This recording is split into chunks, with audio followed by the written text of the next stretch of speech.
Vasco da Gama. Vascão tá de folga até quarta-feira. Mas nós temos que projetar alguns pontos sim do jogo de sábado. O Vasco não venceu em setembro. Ah, mas venceu dia 1º de setembro. Vasco não venceu em setembro. Passou 8 jogos sem perder e já são 6. Praticamente não venceu em setembro. Venceu dia 1º e depois foram 6 jogos, contando Brasileiro e Copa do Brasil, sem vitórias, né? E no Campeonato Brasileiro foram 3 empates e 1 derrota, ou seja, em 12 pontos o Vasco conseguiu pegar 25% aí, né, de aproveitamento nesse período do Vasco ao longo do mês de setembro no Campeonato Brasileiro. Vamos ouvir o técnico Rafael Paiva falando sobre esse mês e sobre a atuação de sábado. O que ele achou? Pontos positivos e negativos, projetando, é claro, a reta final da temporada. A gente tinha clareza que esse jogo a gente tinha que ganhar, a gente tinha que pontuar, né? Era um jogo importante pra gente fazer os 3 pontos. Não dá pra colocar o peso no terceiro jogo em uma semana, a gente sabia disso. A gente tentou mesclar ali alguns jogadores pra gente não perder o nosso equilíbrio, mas ter um pouquinho mais de jogador mais fresco pra jogar, né? Alguns jogadores que tava com o volume mais baixo, mas a gente tomou o gol muito cedo, né? Tomamos mais uma vez, faz tempo que a gente não tomava, acho, um gol tão cedo. E a gente tem que correr atrás o tempo todo, né? Você fica o tempo todo tendo que transitar também. E realmente não encaixou, né? A gente tinha total clareza que precisava da vitória e a gente ficou mais afobado do que deveria, né? Faltou tranquilidade. Eu acho que o Juventude também tem muito mérito no que fez, porque é um time que se esforçou demais e tentou tirar o tempo todo da gente, de não deixar a gente jogar. A gente não teve em nenhum momento tranquilidade para conseguir jogar e acabou sendo um jogo de transição, né? Aí então a palavra do técnico Rafael Paiva falando sobre esse momento aí do Vasco e sobre a atuação do último sábado. Então, vem aí 4 dias de folga. O Vasco vai ficar de folga até quarta-feira. A partir de quinta volta as atenções, meio de semana que vem Brasileiro. E aí no fim de semana da outra semana, né, no outro finde, tem a semifinal da Copa do Brasil contra o Galo. É um período que deixa um sinalzinho de alerta, né, Breno? Assim, não tem como a gente não falar um pouquinho sobre isso, porque o Vasco, ele de fato tá encontrando alguma dificuldade em vencer seus jogos. A sequência realmente não foi das mais simples, mas também não dá pra gente minimizar isso. São situações que a gente precisa entender. O Vasco, ele tá no limite dele no Campeonato Brasileiro. O campeonato do Vasco é esse. O Vasco, ele talvez não tenha realmente a capacidade de chegar no G6 e ficar cobrando isso do Vasco talvez seja uma loucura de quem quer cobrar. Mas também não acho que o Vasco vai passar um perrengue tão grande em relação a Z4. Mas é importante, né, Breno? Quanto mais cedo você vencer 2 ou 3 jogos, você se acalma. Eu sei que ninguém tá olhando tanto pra essa questão contra rebaixamento, mas quanto mais rápido você vencer esses jogos, você retira o peso. Lembrando, o Vasco vai voltar da data FIFA tendo que equilibrar já Brasileiro e Copa do Brasil. Quarta-feira São Paulo, no sábado o Galo. Pois é, e tá todo mundo torcendo pro Vasco avançar de fase. E se o Vasco avançar pra final da Copa do Brasil, ele vai seguir conciliando por pelo menos mais 2 datas de mata-mata. Então, assim, é uma situação confortável, ao mesmo tempo tem que deixar alguma sinalização no ar de que o Vasco precisa apresentar uma melhora, que o Vasco precisa apresentar algum tipo de equilíbrio novamente no Campeonato Brasileiro. Repito, o Vasco está precisando de matematicamente 3 vitórias, mas eu acho que mais 2 já resolve a situação, já deixa a situação bem equacionada. Então é bom retomar um pouco mais do equilíbrio para você não ter tropeços dentro de casa como esse diante do Juventude, que pesam bastante. A galera reclamou muito do desempenho, mas eu acho que alguma sinalização positiva ficou. Eu acho que eu não sou fã da ideia de ficar dobrando laterais na equipe, mas eu acho que cresce cada vez mais a possibilidade disso acontecer. Na direita, o Rafael Paiva já indicou que pretende fazer um PH e Puma. E na esquerda, eu acho que o Leandrinho, em mais um jogo, se não foi brilhante, ao menos demonstrou força física e capacidade de chegar um pouco mais ao ataque, no momento onde o Vasco não tem pontas transmitindo confiança. Infelizmente, os 2 pontas que emplacaram se lesionaram de maneira grave. É muito azar também, né? O Adson e o DVD. E aí você tá dependendo de pontas que não passam confiança, como o Emerson Rodrigues, como o Ryan jogando aberto, como o Jean Davi. E aí cresce a possibilidade de o Rafael Paiva olhar para esses laterais dobrando nas pontas, que pode ser uma situação interessante para a Copa do Brasil. E também já começa a circular internamente a preparação pro ano que vem, correndo em paralelo. O Vasco também se programa pro ano que vem. Vai manter o Rafael Paiva? Essa é uma pergunta que internamente se faz no Vasco. Se vai ser aquele muito obrigado Paiva, se vai voltar pra base ou vamos arrumar outro lugar pra você e a gente vai buscar um outro treinador, ou se vai manter o Paiva, vai dar esse voto de confiança pra ele seguir no Vasco pensando num projeto pro ano que vem.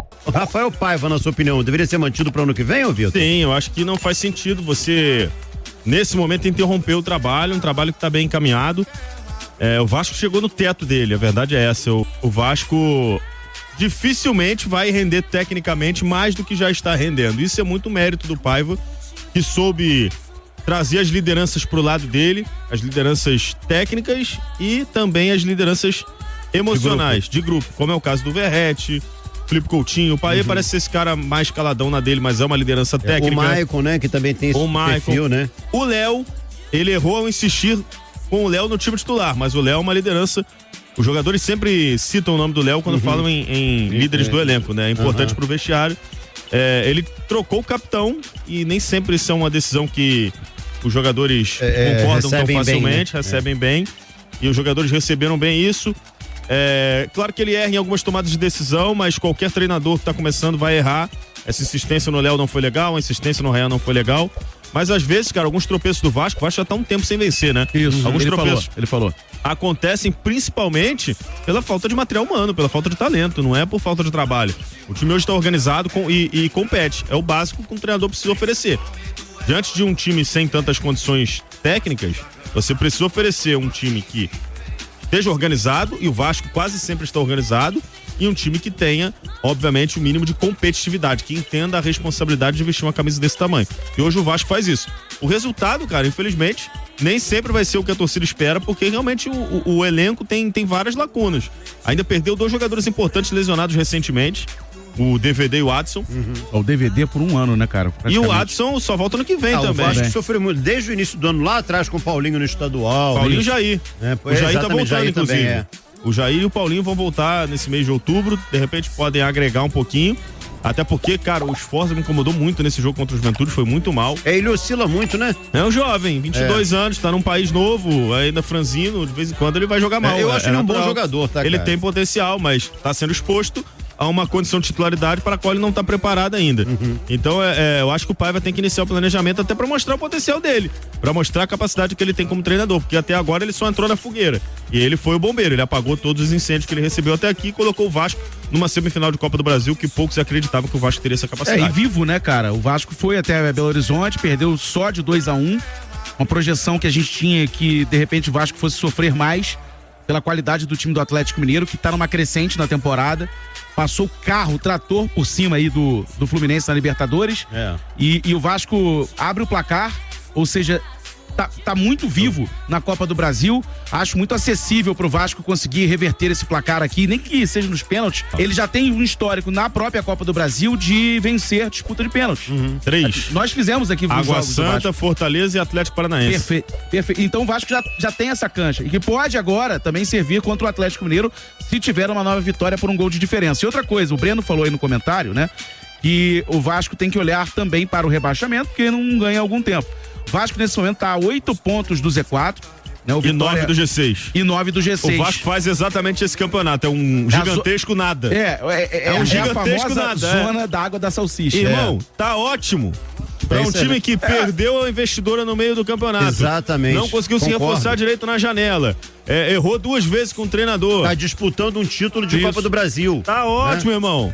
O Mas G16 já tava ótimo. Se você ficar no G10, então, G12, coisa linda. Aí o Pedrinho ganha tempo pra vender a SAF de novo, pro Vasco se tornar novamente um clube com potencial de investimento. E hoje, infelizmente, eu acho que o caminho natural do Vasco, cara, tudo bem, esse ano talvez não vá pra pré-Libertadores, e pode ter mais posições, né? Vai depender dos campeões. Dos campeões, enfim, pode abrir uma vaga ali. Se o Atlético Mineiro ganha a Copa do Brasil, dificilmente o Atlético Mineiro vai terminar entre os 6 primeiros. E aí, na Copa Sul-Americana, o campeão pode ser o Corinthians. E aí também o Corinthians não vai terminar entre os primeiros. Se o Flamengo ganha a Copa do Brasil... Agora, se o Flamengo ganha a Copa do Brasil e o Botafogo... Se o Vasco ganha a Copa do Brasil, ele vai pra Libertadores. Não, eu tô falando em pré-Libertadores ali. E o Botafogo, por exemplo, ganha a Libertadores, aí abrem 2 vagas. Sim. E o Fortaleza ganha... O Fortaleza caiu. Qual é o Cruzeiro? Cruzeiro, Na Sul-Americana. O Cruzeiro ganha a Sul-Americana. O Cruzeiro eliminou o Libertad recentemente. O Cruzeiro tá em 8º, mas pode terminar entre os 6 primeiros. Aí você pode ter até um G9. Vai depender muito dessa... E aí o Vasco atualmente é o 9º colocado. Isso, vai depender muito desses campeões. É melhor ganhar a Copa do Brasil logo, né? Sim, não. Ganhar a Copa do Brasil garante a Libertadores, né?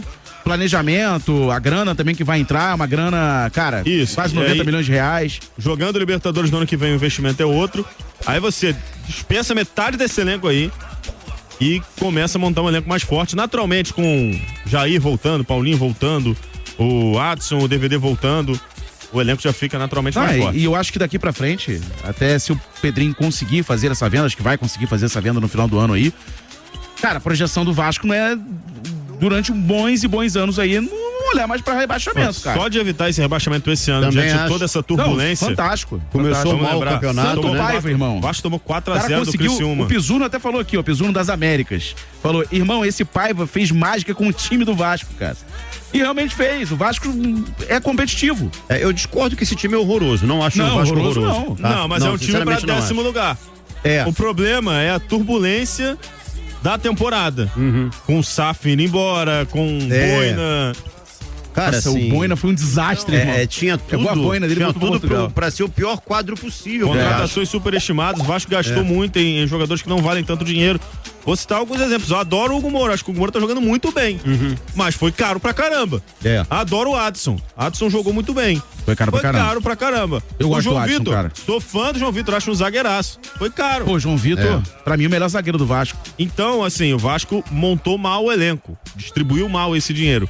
Mas não tem um elenco horroroso. Você comparar com os times que estão na zona de rebaixamento, o Vasco é melhor que quase todos eles. Tem um dos Tem jogo com o três melhores Corinthians, goleiros do Fluminense. Brasil.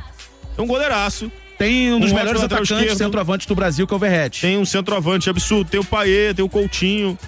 Tem o próprio Piton, que a gente falou bastante aqui, Piton. que é um bom lateral. João Vitor, o Payet não tá vivendo a boa fase, mas é um craque. Voltando o Jair e o Paulinho, o Vasco tem volantes de qualidade também. Sim. Então tem que ser respeitado também.